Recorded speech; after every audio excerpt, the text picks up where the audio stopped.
What's up guys, and today awesome stuff here back in the video. Today, you read the title, and he's back. The Mega Knight. Oh boy, this guy. He's interesting. He annoys the crap out of me. I can't tell you how many times I've got to play Clash Royale. It's like, oh. I never really expected even I don't put in my deck, but I will today. Making essentially just describing his actual attributes. And I'm actually going to be explaining the Mega Knights, or how legendaries work in Clash Royale. So if you guys want to skip to the title or the time on the screen, if you guys want to skip to the time on screen, then go ahead. Here we go about legendaries. So legendaries in the game, are in a rarity. They're expected. Common, epic, and the rarest and hardest to find legendaries. And when I say hard to find, I don't mean like, oh, it'll take a couple chests to find them. And chests are limited battles. You get varying types of chests to get cards and not to battle. But when I say legendaries are rare, I'm not joking. Normal chests, called silver chests, gives you a 0.30% chance. In that perspective, it is 1 to 1,300. So no wonder they have like guaranteed these, but that's very rare. So he's not the one who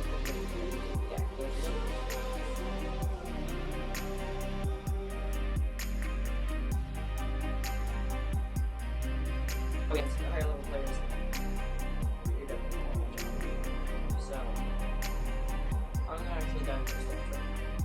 So he is a card that costs 7 and by the way, this is a level on stats. So damage and health will vary. But generally, I don't think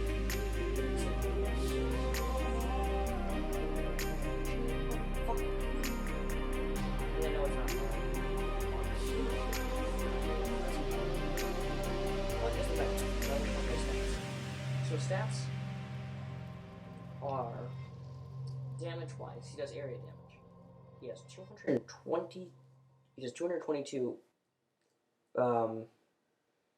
damage, and he has a spawn damage, kind of like the Electro Wizard, which is the thing I want to talk about, which I talked about in the Mega Knight video. He has spawn damage, which removes the uniqueness of the Electro Wizard's spawn damage.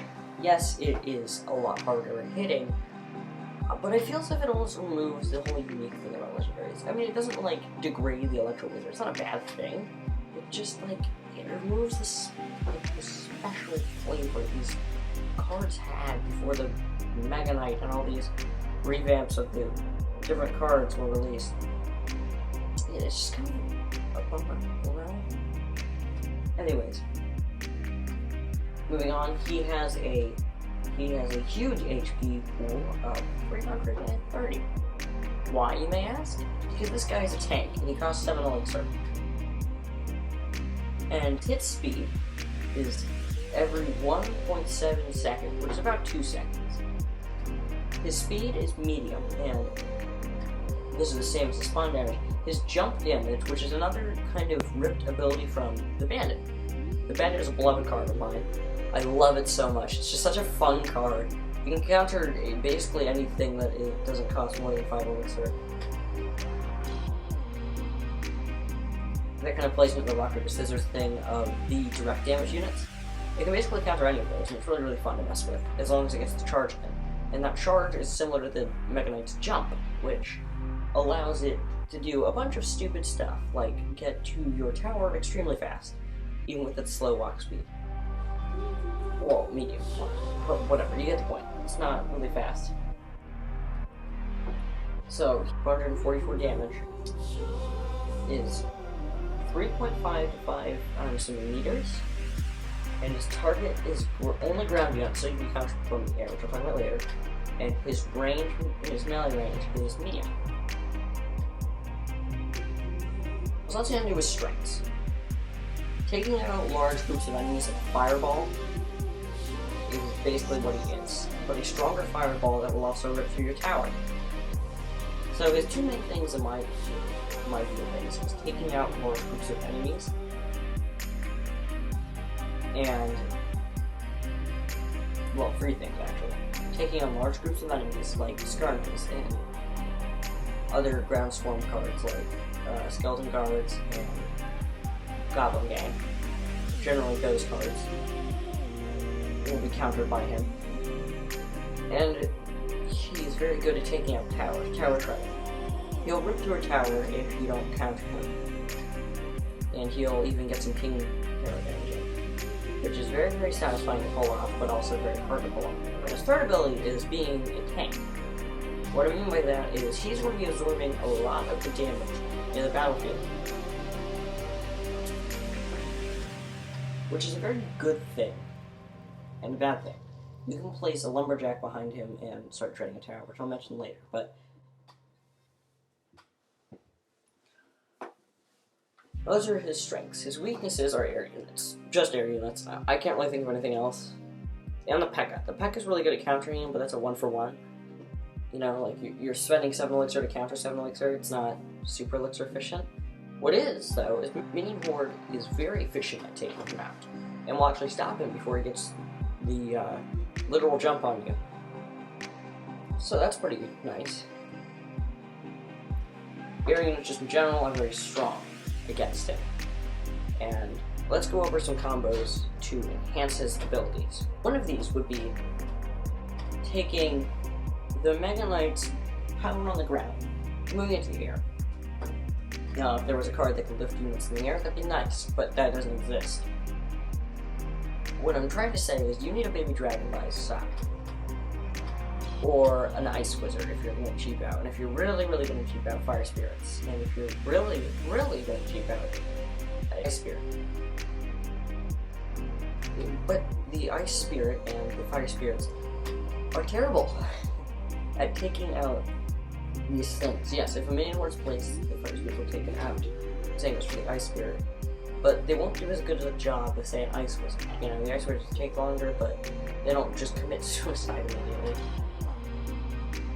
That's kind of the whole gist of what I'm trying to say. You want things that aren't super temporal. And the Baby Dragon and the Mega Knight are the least temporal things that I can think of off my head right now. And generally those counter the air units that are going to stop the Mega Knight.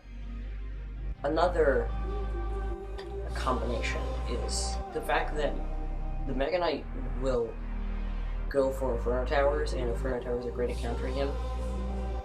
Wall breakers are very, very nice. They only go for buildings, and they do a lot of damage to said buildings. So, they're very, very efficient in what they're doing. And I suppose we should get into the counters now.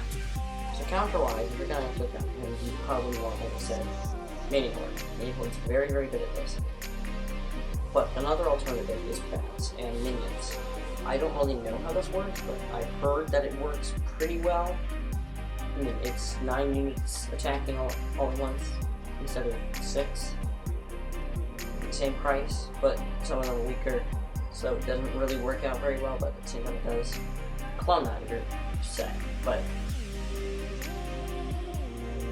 another good counter is Inferno Dragon. Inferno Dragon has a concentrated laser beam that essentially melts anything in its path, and there's this sort of rock, paper, scissors aspect of Clash Royale. You have direct damage units, which will only do damage one unit at a time, splash damage units, which will be countered by direct damage units, but they will take out the swarm units that would take out the direct damage units. That's the type of arc resistance aspect you have in Clash Royale. So you want to cover that swarm unit side, because the Mega Knight can be swarmed from the air, and that's his main counter, along with the P.E.K.K.A, but the P.E.K.K.A doesn't really work. That works, but not really. So that's why I'm bringing up all these types of things, and generally the ground units don't really work. Mini P.E.K.K.A and Lumberjack just cost too much to actually take them down, but that's okay. You know, if you want to go ham, do it, but I don't suggest it at all. Like, at all whatsoever. But do what you want. So then I've covered all my points in the video. It's time for me to start my outro segment.